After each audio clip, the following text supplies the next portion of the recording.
2005, we finally got a drummer, and we just started playing and just promoting. About 2 years later,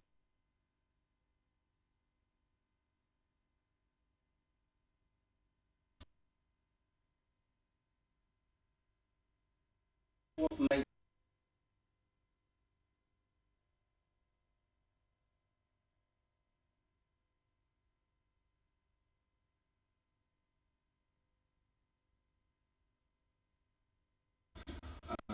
we've all been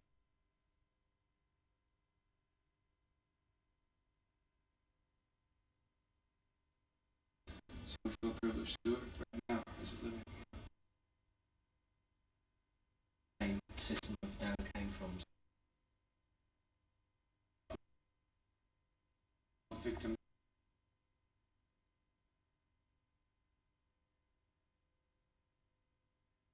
Negative connotation. So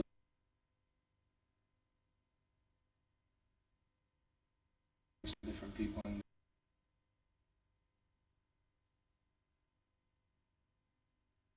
Yourself following, so how did you get noticed? The demo tape? even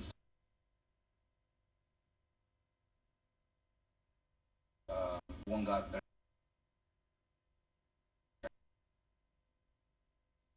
Was a huge 48. Just distributed ourselves. It took a lot. Us in LA.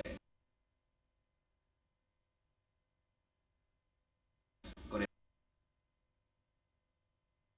and just promote the, copy place me and just say coming was a religious thing. A lot of people thought it was like a political thing, but it was actually the name stuck. And it stemmed, went to the rest of the world, and we have a street team that helps us out. It's thousands of kids around the world that are System fans, and they're true System fans, and they go to other shows of other bands in their area and pass out demos and flyers. And that third demo that we did make, we reproduced after we got signed, and that helped us release our first actual. That was our exposure, where we released like 25,000 of them to the world, and that got people to go buy the album, and started like that, and it's always stayed in the streets. It started in the streets, and it's still in the streets, and that's how we like to keep it. Now, Rick Rubin doesn't sign many bands to his American label, and it takes a band to really, get him going, to notice you. So how did the Rick Rubin connection come around? Why did, Rick say, well, this is a band that I want on my label? He had come with a friend to one of our shows in Los Angeles at the Viper Room, and his representatives were already, looking at us and stuff, and he just came to a show, and we saw him, bobbing his head and enjoying the music. So after the show, we met in that, and it was a thrill for us, because, we respect all his production that he'd done in the past, Run DMC, BC Boys, Chili Peppers, Johnny Cash. I mean, he's done amazing different variety type of music, and that's what really attracted us. We thought, who better to do production than someone who, has done so many different types of music. So we were really happy about meeting him, and it really worked out. He really wanted to work with us, and he was very honest and straightforward from the beginning, and said, I really want to work with you guys. It wasn't, a thing. So it was really interesting. It also helps when the person who's the head of your label and the producer likes you, likes your music in his heart, not just wants to sign you to make money off you, And he really did like us, because we do add a lot of different styles and different textures to our music that a lot of other bands don't. And he saw that from the first time he saw us, and he heard us, and he showed it to us, that he did like it. And until today, he's proving himself right, He's completely supported our vision and complemented it rather than try to steer it in his own direction. And he's we respect him for that, you know, and he's influenced us in many ways. I mean, bands always seem to have a story when they record with Rick Rubin, and I believe he took you up to his house to do some vocals. That's where I did my vocals, yes. In a tent? Yeah, Yeah. that was Sylvia Massey's idea. She was engineering the whole project, and she's an awesome producer in her own realm. Mm-hmm. And she set up a tent, and we took some of Rick's old antique furniture and stuff, and lit some candles, and she brought some oil lamps and stuff, and made it really cool. And it was really a good effect because it contained the sound, because the room's like this old cathedral kind of room with a lot of concrete rather than, you know, it's not great for acoustics. So it made it really, really interesting. I sang some stuff upside down. We did some fun experimental stuff. I mean, also, you know, when you listen to the album, one voice comes to mind that I'd like to make a comparison to, and that's Johnny Rotten with the Sex Pistols. Really? I don't get a lot of that. I've forgotten that. But is it punk influence? You know, did you adopt a vocal style, or is it? I think it's many different influences that's blended inside, punk being one of them. But you know, a lot of people have. I mean, some people have said that I sound like Joe Biafra as well. And it's not until like recently that I've been listening to a lot of Dead Kennedys. You know, probably 2-3 years ago, where I already had most of the songs that are on the album, the way that I sing them. So it's kind of there's punk in there, but there's also a lot of folk, and it stems from folk melodies in a lot of ways to my singing. Now, one of the big things about System is that you wear makeup, and it's, you know, face paint, and it's I believe inspired by Kiss. Is that true, or did you come To up? me, it is. Tell us a little bit about that. Why Kiss are an influence on the band? Well, when I was like 5 years old, my first musical exposure was Kiss, and I saw them on some show in America, and it was late. I made my mom stay up to watch it with me, and it was just shocking to me to see something like a performance like that, you know? Because I feel music is, when you're playing music live, it's not only about playing the songs, because anyone could go through a CD and listen to your song. It's about giving the audience an actual performance in a live show. They're paying money to come see a show. They should see something else, and this is visually more exciting, and it sort of puts us into our own characters, because we all do it all differently, and we don't have one makeup style like Kiss did. We just, every day, whatever we feel, we do. Sometimes we paint our whole face, and sometimes we don't do any makeup. Makeup's not a substantial part of the band. It's not, you can't say. We like putting on a show. The makeup comes into the part where we do our music and it's recorded. But if you're a kid and you want to see a show, you want to see a show. You don't want to just hear the band hash out the songs and not move around. And you know, you're there for something extra than the album, and that's what we try to give them. Do you think there's a sense of theatre to the band then? You're putting on a performance? There's definitely theatrics involved. Definitely. And once we get a little, you know, time passes, we're going to do a lot more stage, you know, production-wise. We're going to keep, you know, growing and growing and giving the kids. Yeah, it's cheap. But we're going to give the kids a lot more for their money. I mean, the live experience, why should, you know, kids and sort of like people come and see System of a Down? What makes you different to everybody else? If you could pinpoint one thing. I don't think, well, see, our band started off as a live band. Our band didn't start off recording albums. Even though we enjoy recording albums, we are a live band, you know? That's my favorite time of the day is when I'm on stage. And that's why it shows, I think it shows on all of us on stage that we're having a great time, and I think that energy that we show, you know, goes into the kids, and the kids give it back to us like a cycle. And our shows are usually pretty exciting for us, so hopefully the kids are getting the same excitement out of it that we are. When we were in LA and we formed, we weren't heavy into watching different bands and going, you know, we weren't really part of the scene in any way. We almost brewed in our own little cup without much influence, you know, locally.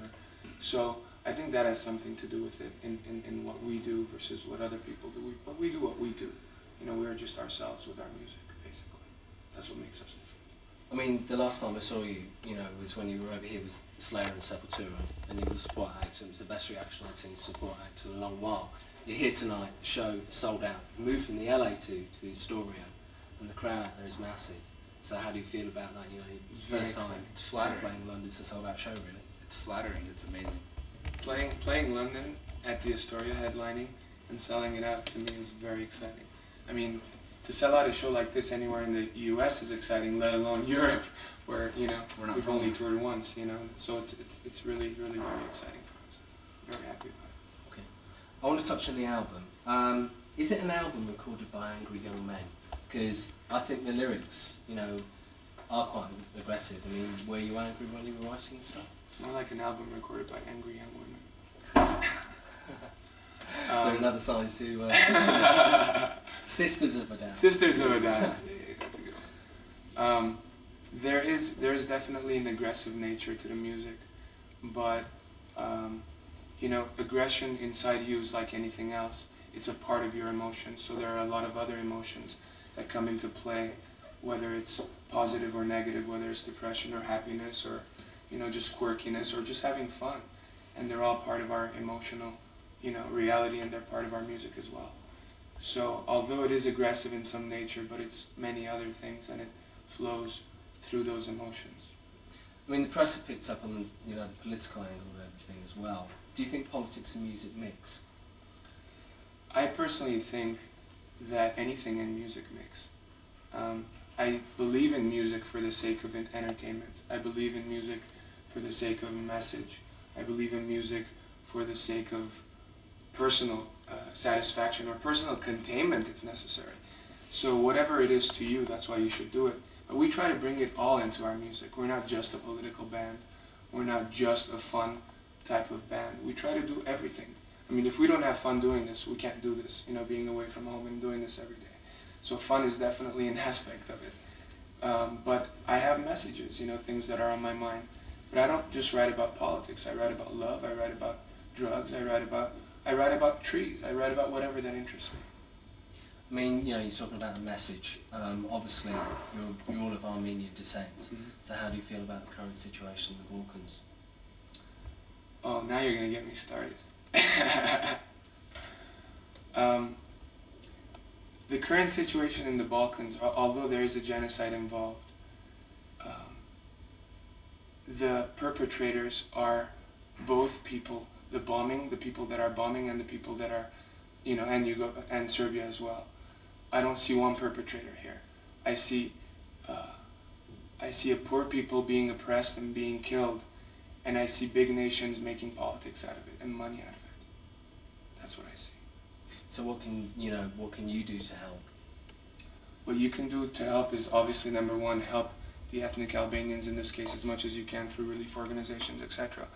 But you can also remind the world that America and Britain, who have been so behind this NATO war, they use NATO as a way of, as an way of using a certain multinational army, because UN wouldn't do it, because it's against UN bylaws, as we all know, to get involved in a nation's own borders.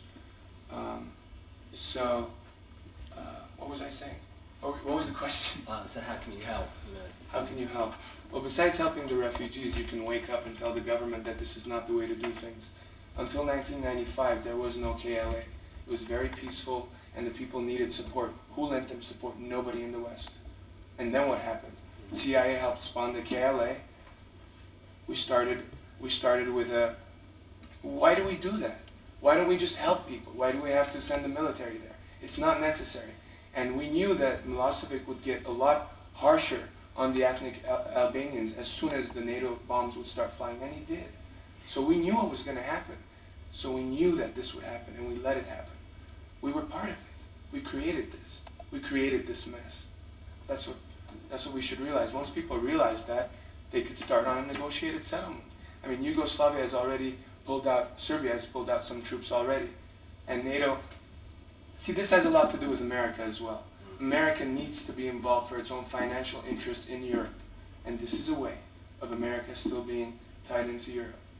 America wants Europe not to have its own defense. It works for America. Okay.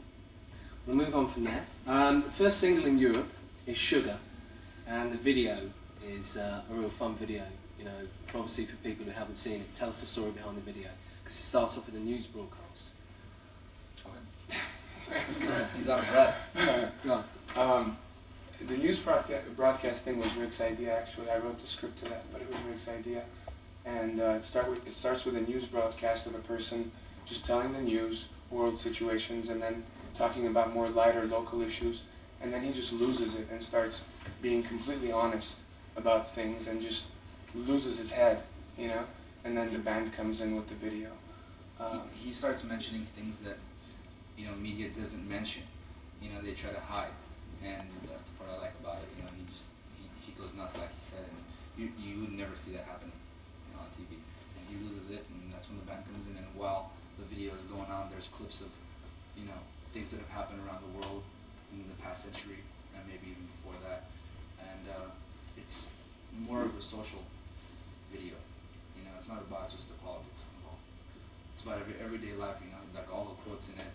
We have other people saying it that wouldn't usually be saying it. So we had a lot of fun with it. I mean, the opening line from the song starts with the kombucha, if that's right. Mushroom people. Who are the kombucha mushroom people? You are the She is. It's a part of all of us. It's none of us in particular. It's a zany side of us that questions things and reacts to things in different ways. And it's those emotions, it's that character going through. It's not me necessarily the character, it's a character created. And we have, in the video, we have like an old movie clip where a lot of people in line are just moving, you know. Like robots. I see the kombucha mushroom people in that way. I mean, Followers. there's also another line in the song about the gun the other day from Sarko. Is that related to sort of like the gang wars that you were involved in those years? We weren't really involved in gang wars. That's something This is somebody also wrote. Yeah, something right. It was a little overblown. it was a very overblown. Yeah. We are not associated with any gangs. A few of us grew up in gang neighborhoods. That you know, there was a lot of gangs around us, and that was a question asked, you know, to us by somebody, and we answered that we were from a gang, you know, neighborhood, but we weren't in the actual gang. You know, I mean, we all did our own thing. I followed music, Darren followed music. I used to skate, but our area where we grew up was really dangerous. It was the meeting point of like 3-4 gangs that were rivals.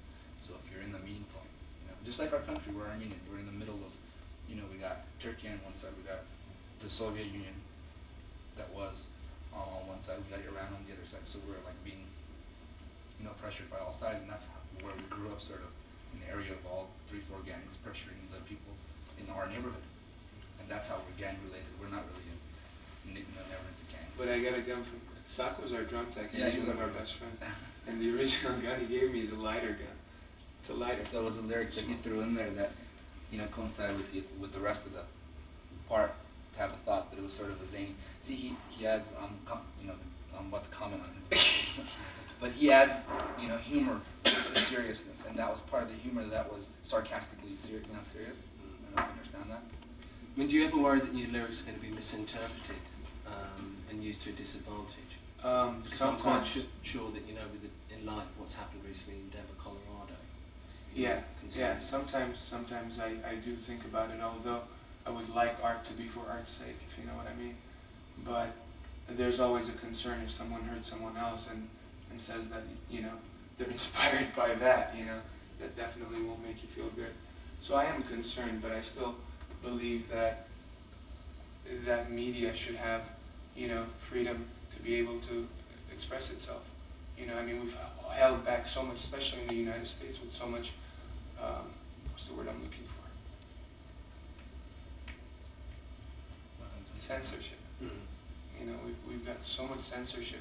Oh, you can't show this. Oh, you can't show sex. I mean, kids have sex, you know, at a young age in the U.S. on the average anyway, on the streets from their friends. I mean, there's so much Puritanism still alive in the world. It makes me laugh. Now, would you describe System of a Down as scary? Because you're not exactly the new Backstreet Boys. Sure we are. Backstreet Boys on scary? What do you mean by scary? Well, it's sort of like, you know, people who sort of like people in the bracket of the spooky cool bands and sort of like. Maybe. I mean, we have a lot of, you know, aspects to us that are maybe scary to a lot of people. People who don't meet us and don't know us and just know us from interviews and magazines, and they're scared of us. They think we might scream at them when they meet us or, you know, terrorize them. People who meet us first are usually standoffish, but after we talk to them, they know that, you know, it's pretty normal. Because, We you know, talk about a lot of scary issues. I mean, over here in Europe especially, we've had our marketplace saturated by boy bands, girl bands, kids. Same as US. You know, 9. So like having hits. Britney Spears is huge over in the US. Over here it's Billie. I mean, what do you think of all that's like pop culture? The dancers and the singers. It's always who come been here here. and play instruments. There's definitely room for it. Yeah, it's always been around. Pop has always been around. Pop will always be around. Funny you asked that question. We were home for like a week and a half, and I haven't watched TV for a long time. And I was watching MTV, and every video was either NSYNC, Backstreet Boys. There's this new guy, Robbie Williams or something. You know, he was all of a sudden huge in America now. Ricky Martin, you know. I'm just tripping, thinking, is this what everybody is listening to? Because this is what they're showing, so it must be what everybody is listening to. It was just making me think about, you know, the mind, you know, state of everyone right now, the majority of the world. Because I was doing the same thing. I was in Paris and I was watching, you know, European MTV, and a lot of pop bands. It's mostly pop bands, and I'd like more of the realer bands who last, who don't only come and go, be seen, because they're the ones who last, you know, and they're usually in the underground. With all due respect to MTV, a lot of media is corporate owned in the world, and they will show certain things that are profitable, and not show certain things that aren't profitable. Whether it's for, you know, whether it's for the company behind, or whether it's for other things, other reasons, political reasons. Well, you've been involved in something else that's been very profitable, and that was the Shavo album. Yeah.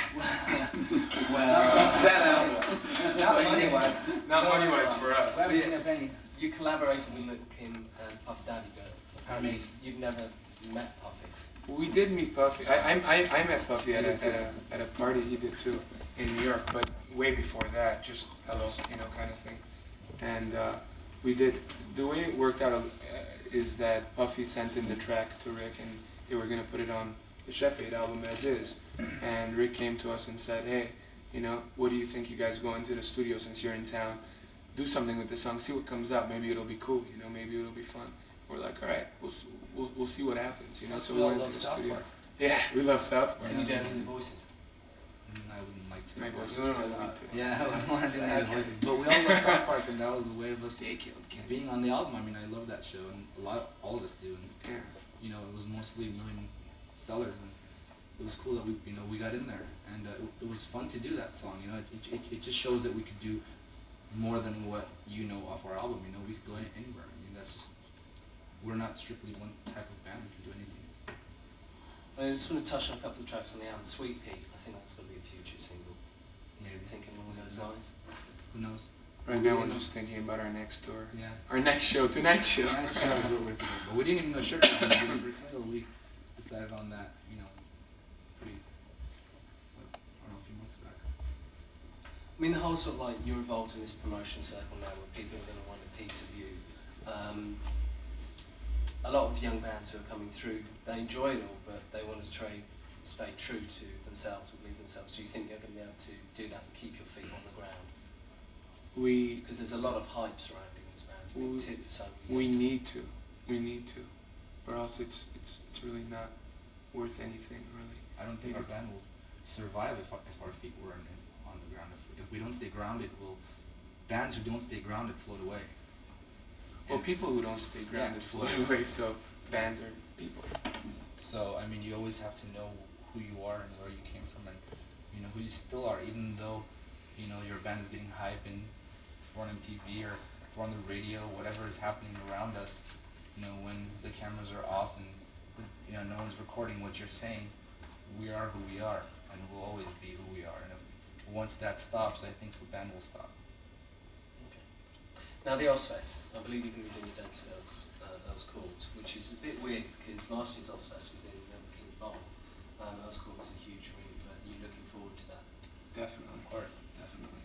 We're gonna first do the one in the US, the whole tour, and then those dates. That's a shame that it's only 2 dates. Yeah, Because what we were told before that it was going to be a whole tour of about 2-3 weeks all around Europe, and now they cut it down to 2 dates. Where in America it's 2 months, it's 2 full months. Boo-boo. Trust the tour manager. Killed it. Too I can't hear you. That was a good question. Ask the question. You call me back for that. So I understand you're going to be doing the Ozfest. There's 2 dates over here that I was called, and you're looking forward to that because last year when they held it over in Europe, it was a Milton Keynes Bowl outdoor arena. That was cool. It's an indoor arena. So you're looking forward to those dates. Looking forward to it immensely. It's a shame that it's not a full, leg of a tour, because in the U.S. it's 2 full months, and in Europe it's only 2 days. I'd rather go and do it in other countries also, and have everyone join in on the fun, because it's a lot of fun. We were on the one last year in America, and so far it's been the funnest tour that I've been on, like personally. All these bands that you respect and love, seeing them every day and enjoying them. Ozzy, Black Sabbath. I've interviewed Ozzy about 3 or 4 times, and I think he's one of the nicest people you could ever meet. I agree with you. Do you aspire to him as a musician? Oh, definitely. Definitely. He's an amazing He's one of the artist. godfathers of metal. He is.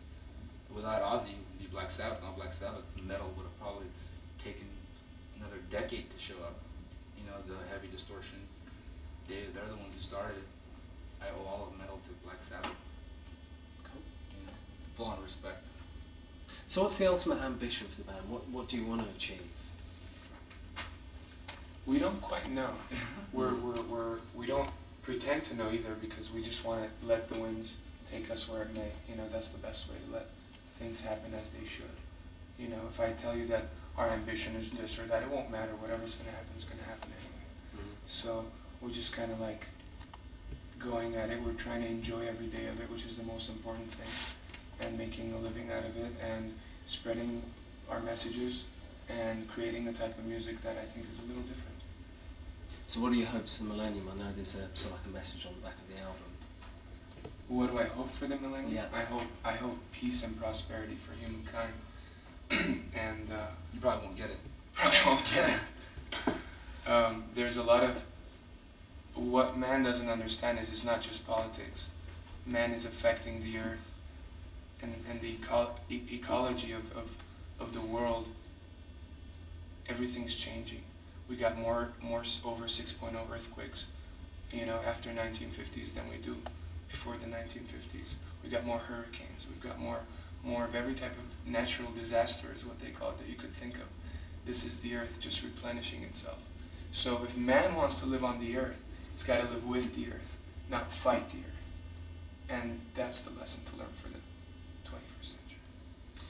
Now finally tonight you are going to be playing in front of a sweaty adolescent crowd. Yes. How are you going to feel when you take to the stage? And what are you going to do? Usually, how am I gonna feel? How are we gonna feel? What are you going to say? In the end. Excitement. Adrenaline. I know all our adrenaline's gonna be pumping, and we just want the crowd to get the best out of what we do. So we're just gonna try to give them the best show that they've seen, and expect to come back and get a bigger audience and a bigger show, and better shows. I'm quite sure you're going to achieve that. Obviously you're playing London tonight. Any more tour plans for the rest of Europe? Manchester tomorrow, and then we go to Holland and do the Dynamo and Pink Pop, and then we do a show in Paris, then we fly to America to do the Ozfest, and then we fly back to Europe to do the Ozfest here, and then probably the Kerrang Awards and stuff, and after that it's just open. We might do some headlining dates in America and maybe Europe also again, who knows. It's all open. What happens in the next few months will tell.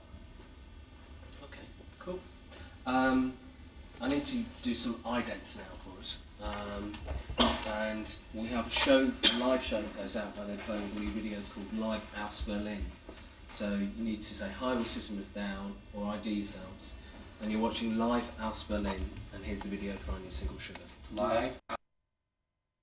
Live House Berlin. What does house mean? Live in Berlin. Okay. So live house Berlin. Yeah, So live it's in live. Berlin. So it's called live house Berlin. Yeah. Live House Berlin. Okay, if you pardon us if we have to do it. Okay. It's probably what's gonna happen.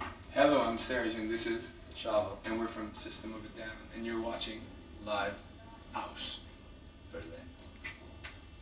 Anything else about to say? Yeah. Hi, we're System of Down, and you're watching Select MTV. Hi, we're System of Down, And you're watching. Select MTV. And here's our new video. Do it again. Do it again, I'm sorry. I said no. Very What were That we was right. supposed to say? Yeah, you did it right. I thought it was wrong. No, it's cool. Hi, we're System of Down, and you're watching Select MTV, and here's our new video, Sugar. Select MTV, that's Select MTV, it's a video request show. Gosh. Very cool. That's good actually. It's very positive. Ready? Very Hi, we're System of a Down and you're watching.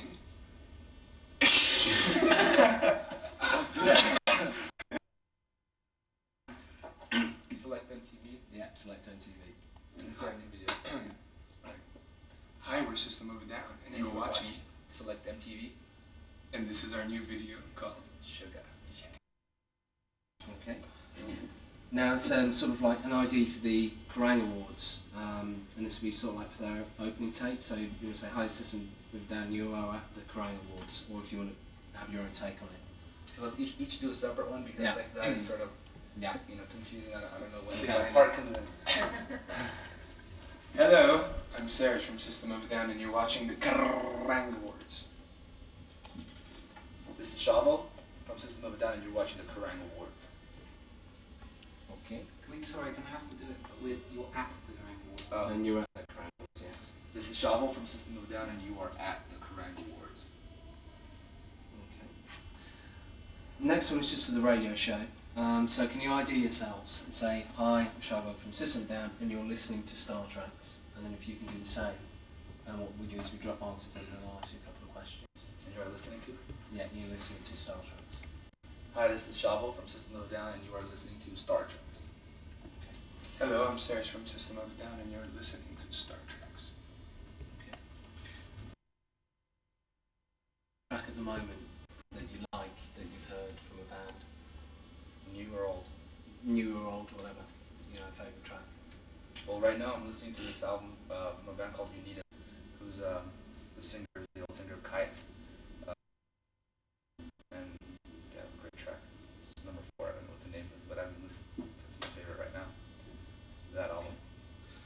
I listen to albums, not songs. Do you want to choose a Black Sabbath track? Snowblind. Right. So if you can say, my favourite Black Sabbath Black band, my favourite song is from blah blah blah. It's like nothing to describe which album it's on. So should I say, okay, start from System of a Down or? Yeah. Start from System of Down. Hi, we're System of a Down, and we don't have a favorite Black Sabbath track because we think all of them rock. But if we had to choose one, I would choose Snowblind. Okay. Have a classic track. Favorite? Classic favorite. Or is there something that you want to hear? Bob Marley War. Okay. If you want to do the same. I don't know what album it's off of though. It doesn't matter. They'll find it. Oh. Hi, this is Serj from System of a Down. What am I supposed to say again? You're listening to It's been a long day. Hi, I'm Serj from System. Listen to Star Treks. Bob Marley was one of the people that influenced me. I'm losing my voice. Bob Marley was one of the people that influenced me. All of his songs are great, but this is one of my, all-time, faves. War, whatever. So have your own take on it. Hi, Serj. Hey, it's System of a Down, I'm Serj. Okay, break time. Hi, I'm Serj from System of a Down, and you're listening to Soundtracks. And this is a Bob Marley track called War. Hold on, Star Star Trek. Treks. This is Star Treks. There's no camera on this anyway. There's no Feel it? Yeah. Wait, Yeah. Okay, ready? Yeah.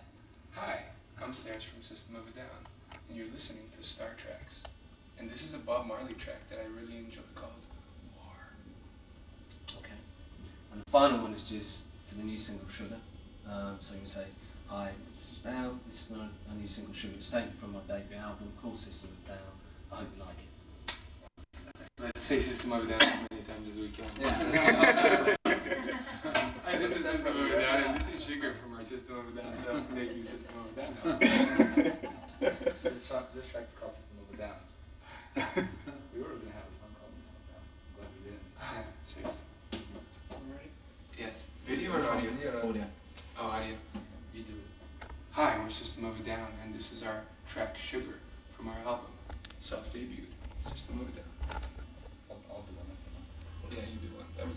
And if you want to do one for another track of the album as